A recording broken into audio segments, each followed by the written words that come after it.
bonsoir, bonjour. Donc je viens de faire une vidéo là aujourd'hui.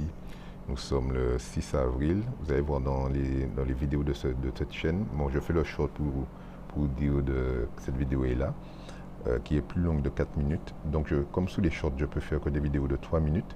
Donc j'ai fait une vidéo sur Matthieu 23,9 qui dit n'appelez personne votre père. Alors, je ne sais pas, il y a une mode, enfin, qui existe depuis un certain temps, c'est d'appeler des personnes, des mentors ou des personnes qui ont peut-être une influence, les appeler père, mon père spirituel.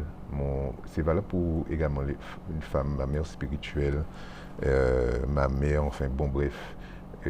Tous les titres là que vous avez, c'est lui le maître, Yeshua, qui dit n'appelez personne votre père, n'appelez personne rabbi, n'appelez personne, et ne vous faites pas appeler directeur. Donc ça c'est Matthieu 23, versets 9 à 11, vous allez voir. Et tout ça, ce sont des titres que les gens, qu'on se donne, qu'on donne aux gens, et qui, alors que nous sommes tous frères.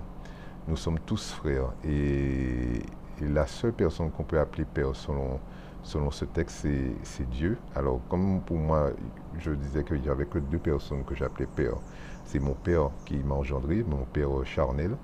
Donc, quand je le présente, je dis voilà, c'est mon père. Et sinon Dieu, qui est pour moi pas seulement père, mais également mère. Il est père-mère, parce que Dieu a les deux attributs. Il a le côté autoritaire, le côté masculin, mais il a aussi le côté féminin avec la tendresse. Donc pour moi, Dieu, c'est père-mère. Donc c'est parce que Dieu n'est pas un homme. Donc Dieu ne peut pas l'appeler que père. Il a les deux attributs. Donc, en disant cela, c'est pour que vous soyez vigilants, parce que quand vous mettez quelqu'un sur un piédestal, vous le mettez au-dessus de vous.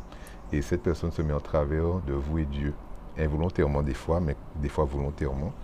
Et il faut que savoir que ces personnes qui sont soit des mentors ou bien des personnes qui ont un rôle, qui soient prêtres, qui soient pasteurs, qui soient évangélistes, etc., ces personnes sont avant tout des serviteurs, des serviteurs des serviteurs qui sont là pour juste vous aider à grandir dans votre foi. C'est tout, point trait.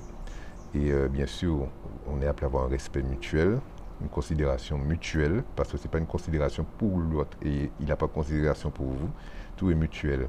Et ceci est valable quand je parle de père, d'appeler personne père, c'est valable que ce soit un homme ou une femme.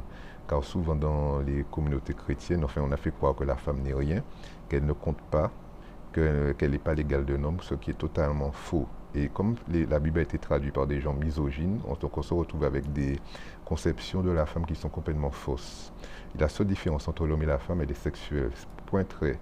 C'est ça la seule différence entre un homme et une femme. Elle est simplement sexuelle. Voilà, je vous dis, allez, portez-vous bien. À bientôt.